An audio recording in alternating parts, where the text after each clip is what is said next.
നിങ്ങൾക്കെല്ലാം ഒരു തരത്തിലുള്ള വസ്തുതാപരമായ കാര്യങ്ങൾ മനസ്സിലാക്കുക, എന്തെങ്കിലും വാർത്തയായി കൊടുക്കുക എന്നുള്ള ഒരു ശീലമായിരിക്കുകയാണ്. അത് ഈ പത്രലോകത്തെ, പത്രം മാത്രമല്ല, ഈ പറയുന്ന മാധ്യമ ശൃംഖലയെ തന്നെ അങ്ങേയറ്റം ദുർബലപ്പെടുത്തുന്നതാണ്. കള്ളം നിങ്ങളെല്ലാം കള്ളം പറയുന്ന കുറേ ആളായിട്ട് മാറുകയാണ്.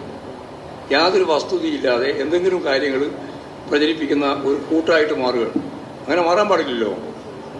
ചില ജാഗ്രതയായിട്ട് ഇത് ഭരണകൂടത്തിൻ്റെ ഫോർത്ത് എസ്റ്റേറ്റിൻ്റെ ഭാഗമല്ലേ നിങ്ങളെല്ലാം കൈകാര്യം ചെയ്യേണ്ടത്. അതിന് പകരം ഇങ്ങനെ കള്ളം ഓരോന്നോരോന്നുണ്ടാക്കുക, കള്ളം പറയുക, കള്ളത്തരത്തിലേക്ക് കാര്യങ്ങൾ നീക്കാൻ ശ്രമിക്കുന്നത് നിങ്ങളെ പറ്റിയെല്ലാം ഉള്ള മതിപ്പല്ലേ പോവുക.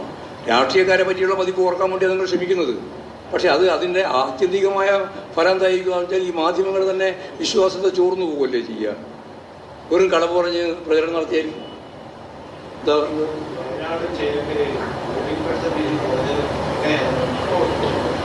അത് നല്ല പോലെ UDF-ന്റെ ഭൂരിപക്ഷത്തെയാണ് കൊടുക്കുക.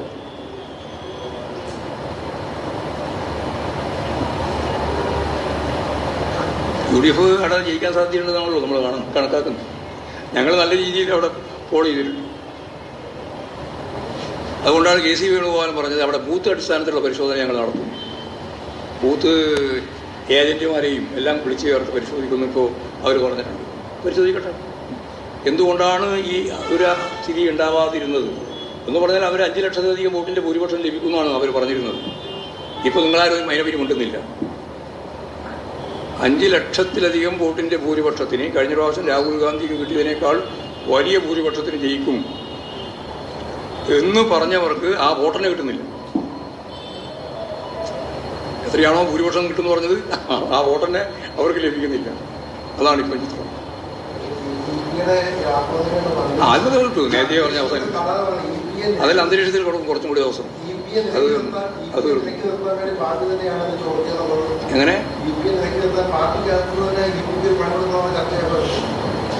എല്ലാം പരിശോധിച്ച് വരുമ്പോൾ അതെല്ലാം കൃത്യമായിട്ട് വരട്ടെ. നമുക്ക് ആ കയ്യിൽ കണ്ട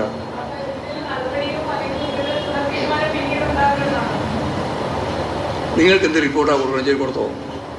അതെൻ്റെ വായിൽ നിന്ന് വേണം എന്ന് വിചാരിച്ചാൽ നടക്കുന്ന കാര്യമില്ല. നിങ്ങൾക്ക് എത്രയോ കാലമായിട്ട് മനസ്സിലായില്ലേ നടക്കുന്ന കാര്യമില്ല.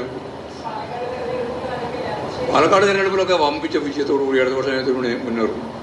അത് ജയരാജാണ് പോയി പ്രസംഗിച്ചല്ലോ, കൃത്യമായിട്ട് സൈരനെ പറ്റിയുള്ള അഭിപ്രായം പറഞ്ഞല്ലോ. ഊതിക്കാച്ചിയ പൊന്നു പോലെയാണ് എന്നാണ് പറഞ്ഞത് സൈരനെ പറ്റി. ഒരു ഡ്രോ ഒന്നുമില്ല, ഒരു ഡ്രോബാക്കും ഇല്ല. ഞാനും അത് തന്നെയായിരുന്നു ആ പറഞ്ഞത്. അവിടെ സൈരൻ ഒരു ദിവസം കൊണ്ട് ഇടതുപക്ഷ ജനാധിപത്യ മുന്നണിയുടെ വക്താവൊന്നും ആവില്ല. കാരണം 8 കൊല്ലക്കാലം കോൺഗ്രസ് ആയിരുന്നു, വലതുപക്ഷത്തിൻ്റെ വക്താവായിരുന്നു. ആ വക്താവ് ശരിയായ ദിശാബോധത്തോടുകൂടി ഇടതുപക്ഷവുമായി സഹകരിച്ച് മുന്നോട്ടേക്ക് വന്നാൽ സരിൻ അവിടെ ഇടതുപക്ഷ രാഷ്ട്രീയത്തിൻ്റെ ഏറ്റവും പ്രധാനപ്പെട്ട മുത്തായിട്ട് മാറും എന്ന് തന്നെയാണ് അതിൻ്റെ കൺവെൻഷൻ ഉദ്ഘാടനം ചെയ്തിട്ട് ഞാൻ പറഞ്ഞത്. അതിൻ്റെ ഓരോ രൂപമാണ് ഇപ്പോൾ ജയരാജൻ പറഞ്ഞത്. അത് പിന്നെ പ്രോവാക്കാകുന്നത് എങ്ങനെയാണ്? ചെറിയ കുട്ടിയെ മറ്റാണോ പിടിച്ച് നടത്തിക്കൊണ്ടുപോകാൻ?